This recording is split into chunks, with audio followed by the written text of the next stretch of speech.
understand the value, i.e., how your buyer would use a particular piece of your product to solve their problem. And if you have that knowledge, it's really easy to defend the value of your price. Coffee's for closers only. So we've established my proposal is sound in principle. Now we're just haggling over price. Let's see how much we're going for on eBay. Man, it's the same as Dunkin' Donuts. Costs 15 times the price. Welcome to Impact Pricing, the podcast where we discuss pricing, value, and the trusted relationship between them. I'm Mark Stiving, and our guest today is Mike Bosworth. And here are 3 things you want to know about Mike before we start. He is the founder of solution selling. This is like a position of honor. He sold his company in 99, has been doing several things since then. He also runs a company called Story Seekers. And as an aside, he's a co-founder of WeConcile, a relationship rescue and restoration application. Hey, welcome, Mike. I'm happy to be here, Mark. Thanks for the opportunity. Oh, good. So first off, we're going to talk about sales, right? We have no choice but to talk about sales. It's the only thing I know how to talk about. Well, not exactly. I've learned about relationships too, because I'm married to a couples therapist. Yeah. Well, isn't relationships just selling your spouse over and over and over again? Well, there's some truth to that because over the years, they've computed divorce rates by profession, and cops and doctors have really high divorce rates, but salespeople have a lower divorce rate. So I'm thinking it's because they continue to sell their spouse on the fact that this is pretty good. Yeah, makes sense. So, I always start out with one question, and I'm going to ask the question, even though the question doesn't fit you perfectly, take a shot at it. All right. How did you get into pricing? Well, I've approached pricing from the buyer's perspective my whole career. And I've been trying to teach salespeople to facilitate the buying process, to be a solution facilitator. And if they do their jobs right, they never have to close. So what I'm trying to teach salespeople is how to defend their price when their buyer squeezes them. That's the primary pricing place in my solution selling workshops that came up. Is a lot of frontline salespeople and a lot of managers drop their drawers needlessly at the end when the buyer squeezes them on price. Well, I couldn't agree with you anymore. We're 100% aligned on that. So several thoughts on salespeople. First off, I think salespeople often don't believe in their own price. And so just riff on that for a second. Well, I grew up in the information technology industry. The 95% of the work I've done is helping IT companies sell expensive, perceived as complicated, intangible products and services to the enterprise. And so it's so difficult in that industry for salespeople to be competent in helping their buyers visualize using the seller's product to solve one of their own problems, right? So anyway, but where we would get into pricing issues is these salespeople will go through long sales cycles, 3, 6, 9 months. And then at the end, they get beat up on price. The CFO says, Mike, I'm ready to do business. I've just got one problem left. And that is you're too expensive. And they end up losing that conversation. And so I teach them how to leverage that part of the sales cycle and defend and hold their price. But back to your original question, the complexity of the things being sold cause learning curves for newly hired salespeople to be 9 to 12 to 15 months. And so they really don't know for the majority of that time what capability they're actually offering their buyer. And that's why they use a lot of pre-sales engineering and pre-sales consulting to help them educate their buyers on this intangible, conceptual, complex thing that's going to cost $500,000 they're looking at. Yeah. So before I jump into wanting to know how you teach them to hold the price, because I absolutely want to know the answer to that question. There's a couple of reasons why it seems to me that salespeople cave on price quickly. So one reason is they're facing a procurement agent, and that procurement person, they buy 100 things a week, where a salesperson sells 3 a year. Right. The procurement person goes to training 4 times a year. The salesperson, if they're lucky, goes to negotiation training once in their career, maybe twice. Right. So it feels like, boy, the salesperson's behind the 8 ball from the very beginning. Absolutely. And if they're working for a public company, their management has said, Mark, I know that deal you're working on is supposed to come in January, but we need it in the 4th quarter. Get out there and see if you can move it in. And all kinds of bad things happen when management puts that kind of pressure on salespeople. Yeah, absolutely. Okay. So the other reason why it feels to me that salespeople are not as successful, and this might lead into the answer to how do you teach them, and that is, I get the feeling salespeople are so focused on our products and our features and how our features are different than our competitors' features. And what they completely ignore is, how does that make money for their customer, right? How does that help their customer run their business better?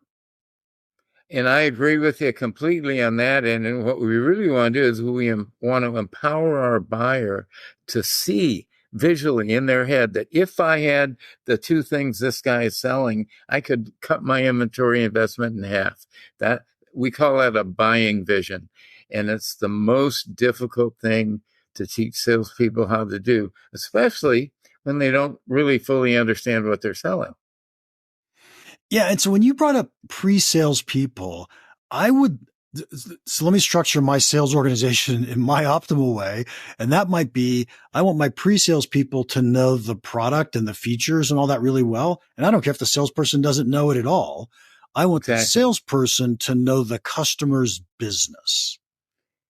And you are in a minority of so many chief revenue officers and vice presidents of sales out there. However they've been raised. And I think the real enemy in corporate America is product marketing. Because if you go to the product marketing department, they get all their informal power from their superior knowledge of the technology and the product.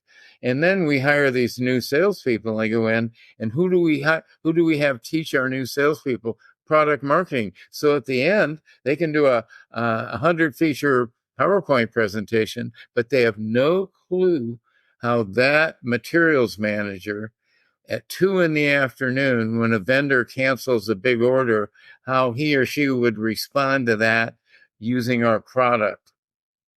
The usage, they just don't. I had a product marketing department of a $3 billion company admit to me without any shame that of their department of 20 people, only 2 of them have ever called on a real customer. 18 of them have never spoken to a customer.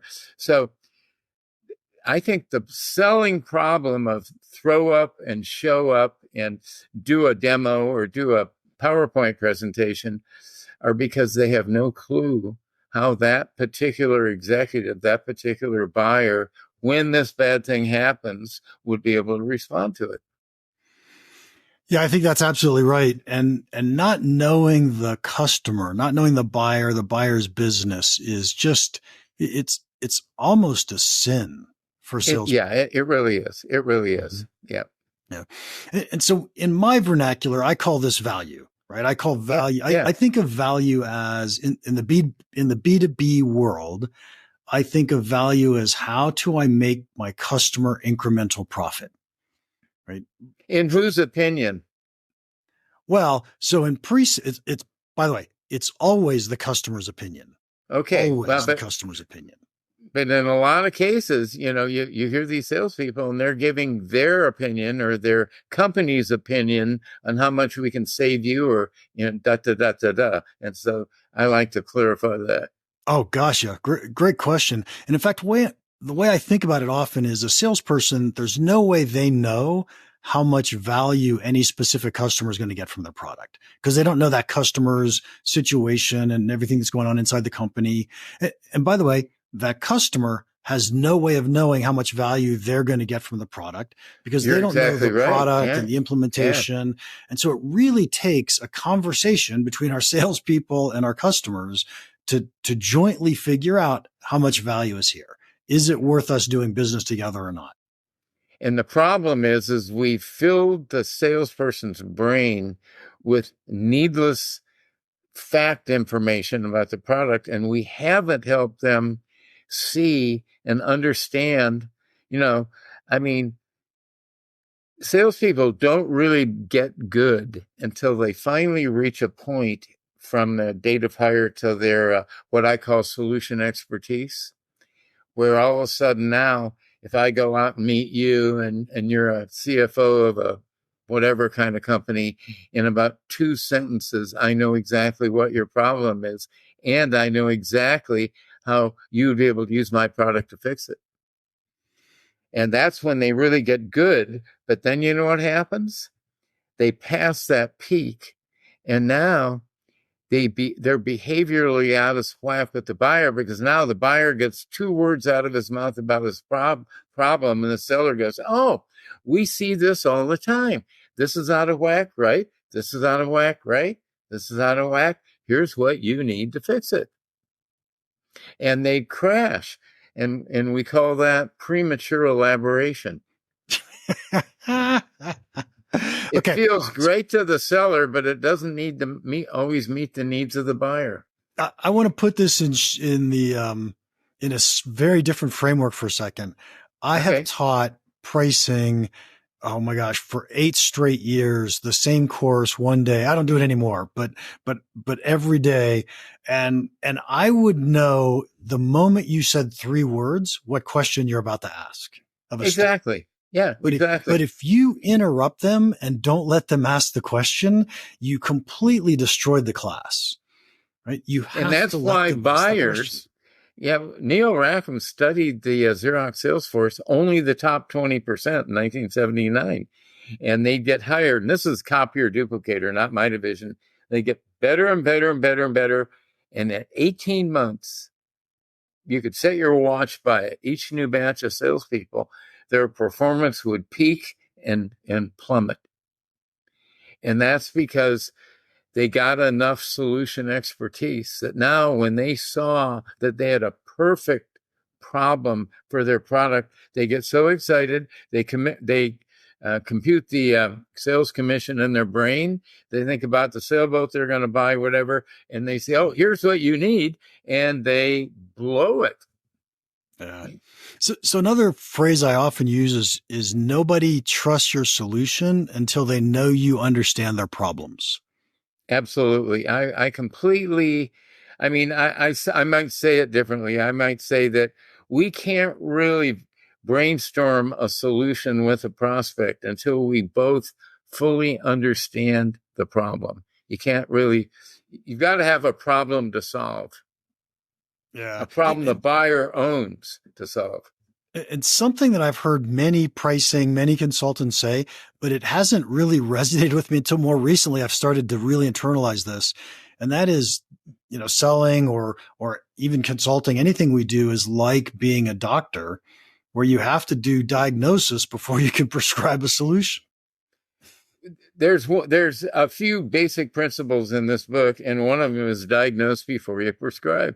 It's yeah. It's a no-brainer. Okay, so we may have already answered the question, but I want to go back directly to the question: how do you teach salespeople to hold price? All right. Well, the first thing I have to help them understand is the difference between cost justify and price justify from the buyer's point of view. And so I use buying a car as an example that almost everybody in my audiences would understand. I say, how many of you purchased a car for yourself? And all hands go up and they say, how many of you knew ahead of time which car you wanted to buy? A friend had one, you read a road test in a car magazine or whatever. So how many of you had your brain a vision of something before you ever went out to buy that car? They all raise their hands. And then I say, well, if you decide to go out and actually test drive that car, it's already cost justified. You looked up the price on the internet, you priced out the options, you looked at your financing, and you knew that if I buy that car, it's going to be $369 a month. I can afford that, so it's cost justified. And I said, you don't even go out to that dealer until in your mind it's cost justified. How many of you went out and test drove Bentleys? No hands go up, because you know you can't afford a Bentley. You're not going to go out unless you think you can afford it and it's cost justified for you. So that's cost justified. And then I say, okay, so how many of you actually went out to a dealer with serious intent to buy that 3 Series BMW, whatever you were looking at? And they all raised their hand. And I said, how many of you wanted to pay sticker? Sticker is, well, that's the price justify. In other words, they don't want to pay 1 penny less than any human being in the history of the world ever paid for that car. And so I said, how did you convince yourself as a buyer that you were getting the absolute best price for that car? And eventually they'd say, I had to walk out. In other words, they had to say to the salesperson, I guess you don't want to do a deal today because, you know, I've worked this thing out and here's the price I'm willing to pay. And if you're not willing to go there, sayonara. And they get up and they have to see the cheeks of their ass leaving the office. Now, one of two things happens. Either he goes, wait, let me go talk to my manager. And he goes into the manager and sees if he can get another concession. Or you leave. He lets you leave. You say, no, I'm done, and you leave. What would be the odds if after 2 hours you called that salesperson back because he let you go? In other words, if he let you go, that price is as good as he can do. Maybe you can get it better someplace at another dealer, but that's the best they can do. And you have to walk on them and convince them that you're willing to walk to convince yourself as a buyer. When he lets me go, I'm now convinced he's gotten as good as he can get, right? And then I say, well, would he be happy if I called him 2 hours later and says, hey, I've decided to go with you. I'm going to live with that price. Would he be happy to have that phone call? Hell yes, he would. So I said, when you're a salesperson quoting a price, your buyer looks at you like you're a washcloth. I said, how many of you use those nice white fluffy washcloths in our hotel that we're staying in for the? And they all raised their hands. And I said, when you were in the shower yesterday and that washcloth got full of water, what did you do? Bring it up. And I said, on that call, in the buyer's mind, you are a washcloth. And I said, when you're in the shower and you start wringing that washcloth, when do you stop wringing? And they say, when it stops dripping. And you're a washcloth in that buyer's mind. So you have to have the intestinal fortitude to walk out of that office. You can always re-engage. But if you can't, well, let me call my manager, and they're going to squeeze you until there's nothing left.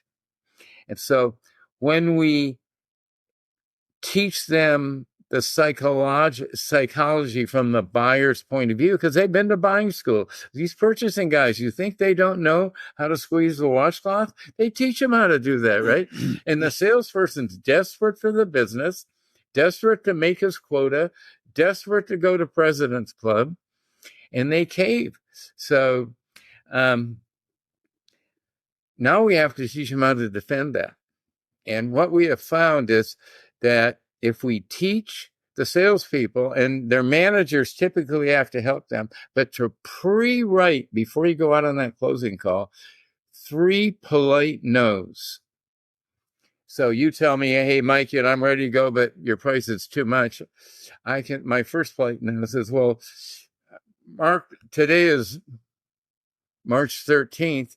You found out on February 18th exactly what the price was. We sat down that day and ran the numbers. And you told me then, you thought the value was really good. You're getting good value. What happened? That's a stand. That's a polite no. That's resisting the squeeze, right? So we teach them to write out and have pre-planned 3 polite no's. Most buyers are conditioned by our weak competition. And most buyers know that as soon as the salesperson's ready to walk out of the office, that's as good as it's going to get.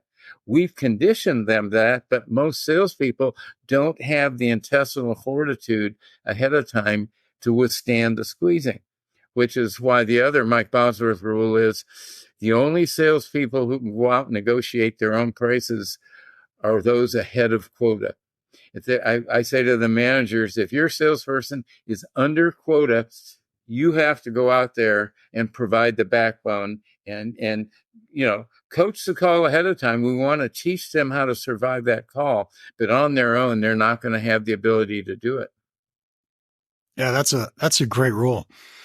Because if you're behind quota, you're even more anxious about closing the deal. Or desperate. And there's nothing more pathetic than a desperate salesperson. Absolutely. Nothing at all. It's really down there, right? So what you described, so many thoughts come to mind as you go through this, but one of the things I often say, and I don't teach negotiations, right? There's a few tips in negotiations that I talk about, but one of them is patience wins. So the more patient you can be, the more likely you are to close at a better price.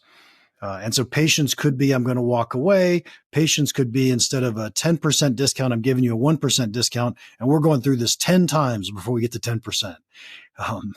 Yeah, but then you've given away 10%. And my take is, if you withstand the 3 squeezes at the beginning, only a small percentage of the time do they then go to a real negotiation. Because so far, there's no negotiation when I give you my 3 polite no's.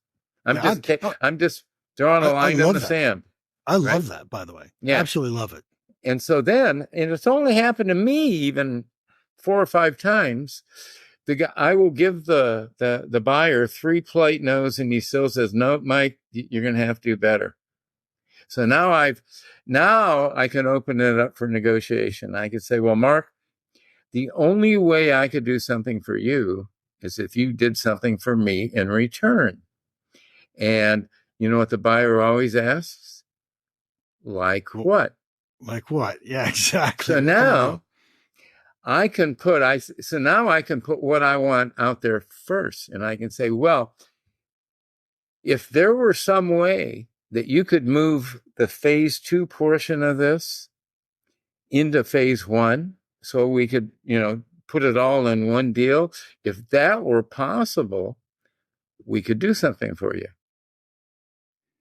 And we've got an end of quarter coming up. If there were some way, right now you're looking at probably doing this the first week of January. If there was some way that you could move that decision back into this fiscal year, we could do something for you. And so then the buyer can come back and say either, no, we could never do that, and then you're going to have to walk out. Or in most cases, they would say to me, Mike, both those things are possible. And then I can say, if both those things are possible, I'm willing to give you an extra 30 days of consulting handholding during this implementation phase, which are going to raise dramatically your odds of it coming in on time and working. And then can we go forward on that? And done deal. But see, all that's coachable before the call. We can coach the seller on the 3 polite no's, and we can coach them on the gets and gives. It's not gives and gets. We're going to ask if this is possible, and if this is possible, then we could do something for you. And he has to come back and say, both those things are possible. Now I can say, well, if both those things are possible, it's conditional. We're willing to put this on the table. Very nice. Very nice. So I was about to tell you that I always coach gives and gets, and then you go, but it's not gives and gets. It's gets and gives. It's gets and gets. It's much better to get the get agreed to before you propose the give. Yeah. Does that make sense? Like that. Absolutely. Yeah. Absolutely. And so where can I learn about 3 polite no's? I want 20 possible answers to 3 polite no's. I didn't understand your question. Yeah. I would love to be able to go read your article or white paper or whatever, or book that says, here are 10 examples of 3 polite no's. Well, I didn't quite do it like that back when I wrote this book, but this book has a couple of major negotiation stories where it maps out exactly what I just told you. It's called the Dave Crabtree story. And maybe you can even Google it and not have to buy the book. But if you look up the Dave Crabtree story in my solution selling book, you'll be biting your nails to get through that one. It was tough. Nice. Cause I got to tell you, I love the 3 polite no's. I've never heard that before. And I think that sounds really powerful. Yeah. You don't want to get into an argument, it's, hey, what happened? We were going along and. Yeah. Nice. Mike, we are running out of time. I've been just enjoying this conversation so much, but let me ask you the final question. And once again, it doesn't fit you perfectly, but here's the question. Okay. What is one piece of pricing advice you would give our listeners that you think could have a big impact on their business?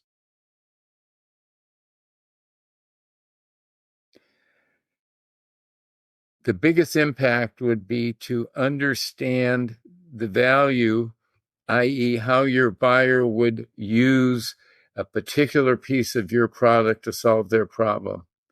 And if you have that knowledge, it's really easy to defend the value of your price. Nice.